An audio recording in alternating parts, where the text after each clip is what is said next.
პირველ რიგში გითხარით, რატომ არის მნიშვნელოვანი იუნესკოს მიერ ქართული ხორბლის კულტურის აღიარება? რამდენიმე დატვირთვის მატარებელია ზოგადად თემა, რომელსაც ჩვენ ვეხებით. ერთი თვითონ ქართული ხორბალი, რომელიც არის ვასთან ერთად უძველესი კულტურა, რომელსაც აქვს განსაკუთრებული დატვირთვა ქართულ რეალობაში და ეს დატვირთვა მას დღესაც არ დაუკარგავს. პირიქით, აღსანიშნავია, რომ სწორედ ეს მოცემულობა იქნა გათვალისწინებული მასთან დაკავშირებით, რომ ისევე როგორც ვასსა და ღვინოსა აქვს უწყვეტი ისტორია ქართულ რეალობაში, ასევე მოდის ხორბალი, რომლის 20 სახეობიდან 14 ქართულია. აქედან არის 5 ენდემური სახეობა, გამორჩეული თავიანთი სამეურნეო ბიოლოგიური თვისებებით, ნუტრიციული მახასიათებლებით, ცნობისათვის ძალიან საინტერესო ნუტრიციული კვლევები ჩაატარა სოფლის მეურნეობის სამეცნიერო კვლევითმა ცენტრმა 12 ადგილობრივი სახეობისა და ჯიშის ხორბალზე და მიღებულია ის შედეგები, რომელიც შედეგებით შეიძლება ითქვას ძალზედ მნიშვნელოვანია ზოგადად ერთიანი ჯანმრთელობისათვის და სასოფლო უსაფრთხოების კუთხით. 12 ჯიშის სიმაზე ჩაატარა. 12 სახეობა და ჯიში, ერთი არის სახეობა, შემდეგ არის ჯიში.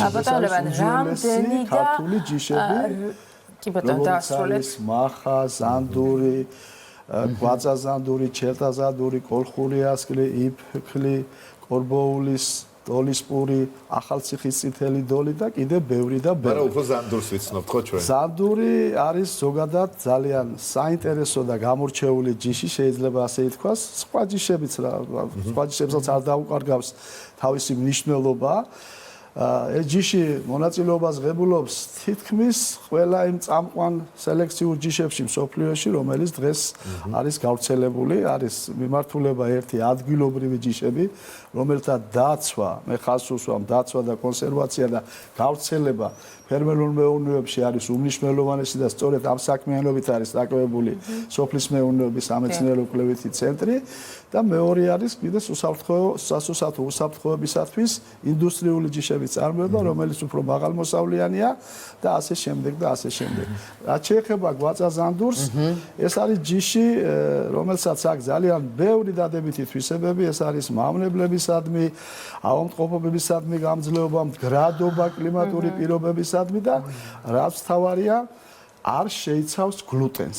ეს არის უმნიშვნელოვანესი გამომდინარე იქედან, არის ადამიანთა ჯგუფი, რომლებიც ცილოვან მცენარეულ ცილის ათვისების კუთხით მათაც გააჩნიათ პრობლემები, ეგრეთ წოდებული ცელიაკია.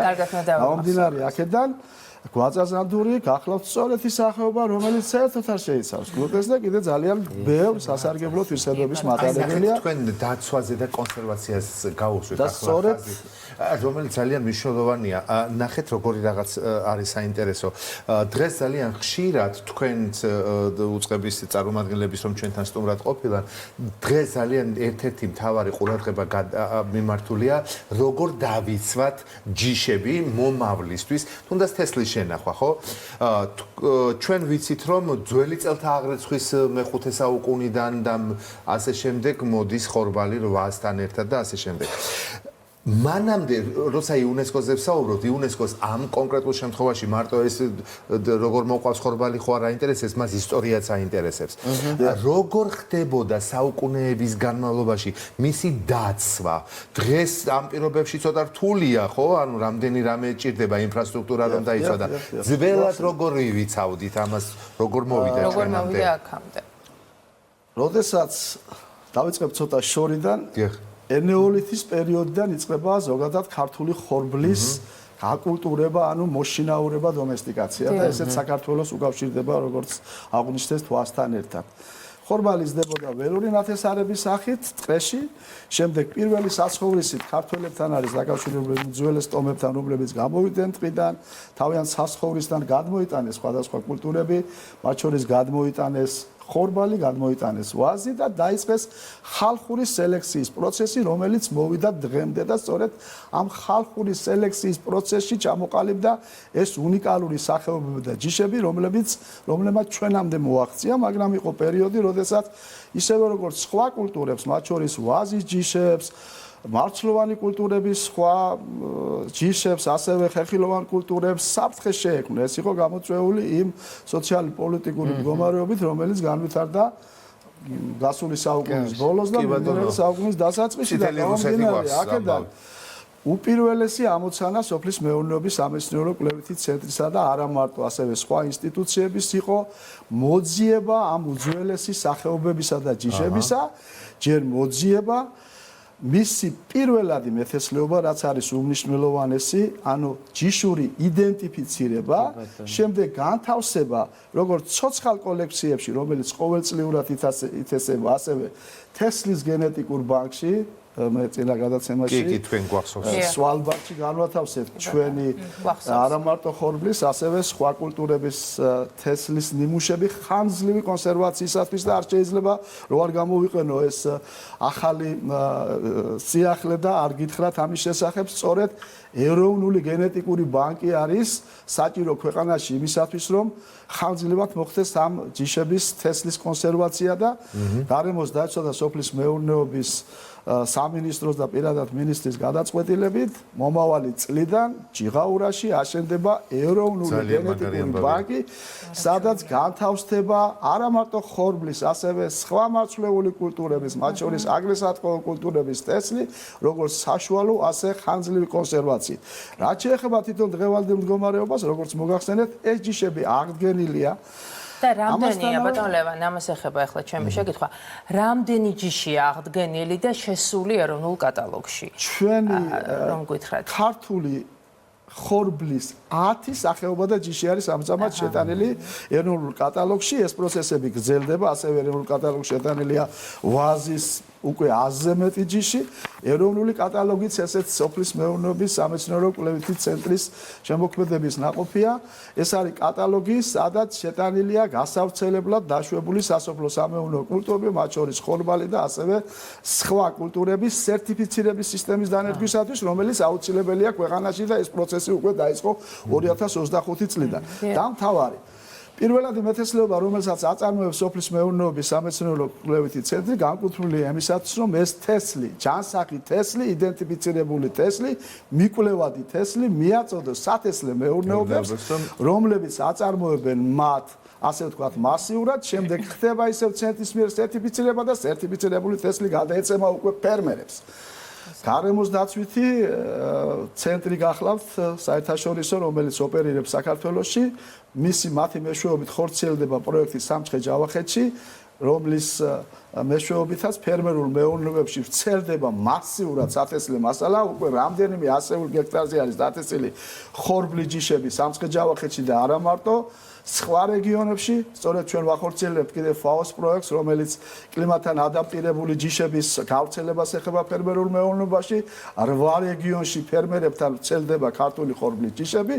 ვრცელდება, ძალზე დიდია მათი დაინტერესება, მათი გამოყენება ძალიან ბევრი მიმართულებით.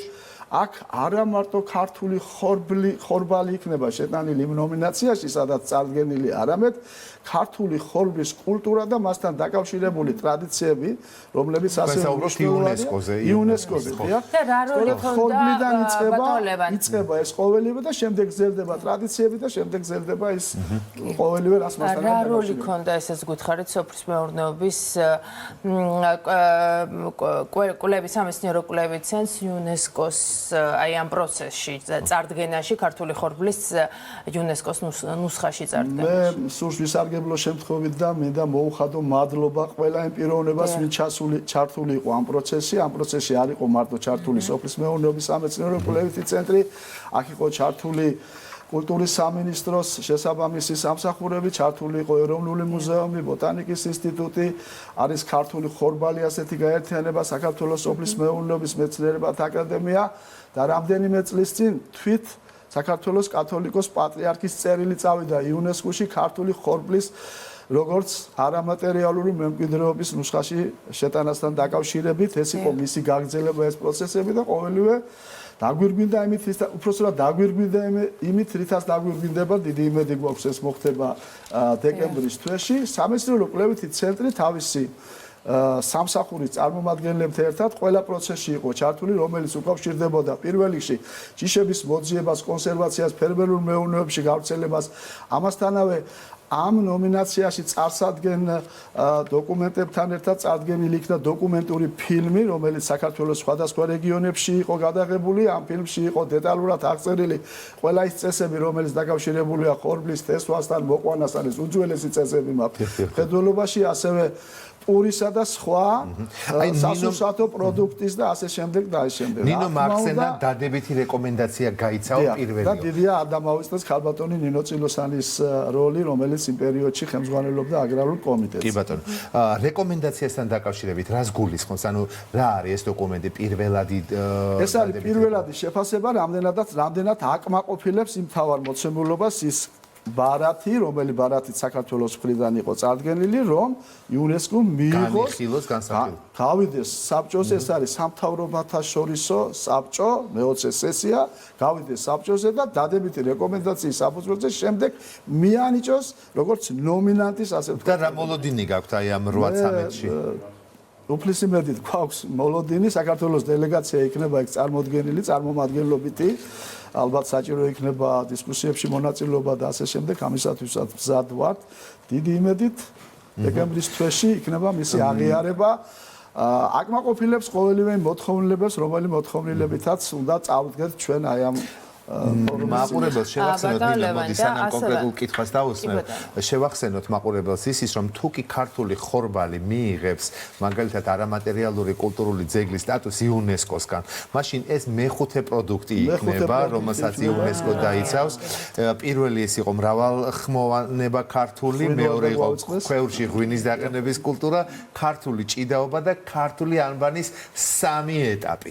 და ხორბალი ძალიან მნიშვნელოვანი ამბავი იქნება. კი ბატონო.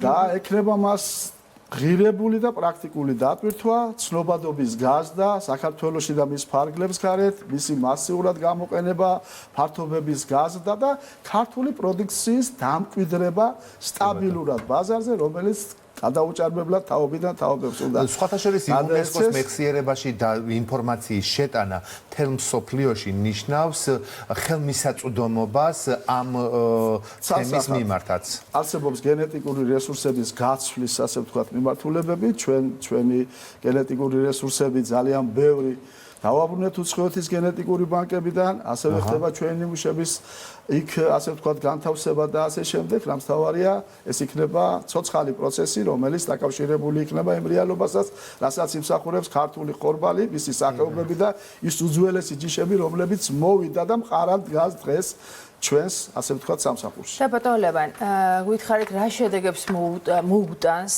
იუნესკოს ნომინაციის საერთაშორისო აღიარება ადგილობრივ ფერმერებს? ალბათ ეს ახლა ერთ-ერთი მნიშვნელოვანი საკითხი იქნება ადგილობრივ ფერმერებზე როგორ აისახება ეს? ყველა ის საქმიანობა, კონკრეტულად რასაც სამეცნიერო კვლევითი ცენტრი ახორციელებს და ეს საქმიანობა არის ძალიან მრავალ პროფილური, ამაზე რა ვიცი, ჩვენი გადაცემა არ გვეყოფა, როგორც მემცენარეობის მიმართულებით, ასევე მეცხოველეობის მიმართულებით. შეიძლება ითქვას, რომ საიმედო ხელშია დღეს ყველა ჯიში, როგორც მეცხოველეობაში, ასევე მემცენარეობაში. კულტურების მიხედვით შეგვიძლია ჩამოვთვალოთ. საიმედო ხელშია? საიმედო ხელში ნიშნავს იმას, რომ არის მიკვლევადი, არის ხელმისაწვდომი, რაც თავარია, რაც თქვენ ახსენეთ კაპიტონინო ფერმერებისათვის, ყველაფერი ეს მიძღვნილი არის ფერმერებისათვის, რომ ფერმერმა ნახოს სარგებელი. სწორედ. აი ეს მნიშვნელოვანია, ფერმერმა ნახოს სარგებელი. მაგრამ თუ კი იუნესკო დაიცავს მას, ამ შემთხვევაში იუნესკოს მერე მისი მოთხოვნები აქვს, როგორ უნდა გაგრძელდეს მისი მოვლა კონსერვატორი, ის გიდგენს მერე კანონებს. კარგ გაგებით, რა თქმა უნდა. ბუნებრივია და რამს თავარია ეს იქნება სარგებელი, როგორც აღვნიშნეთ ფერმერებისათვის, მოთხოვნილება ისედაც გაზრდილია ზოგადად ქართულ პროდუქტებზე და მათ შორის ქართულ ხორბალზე.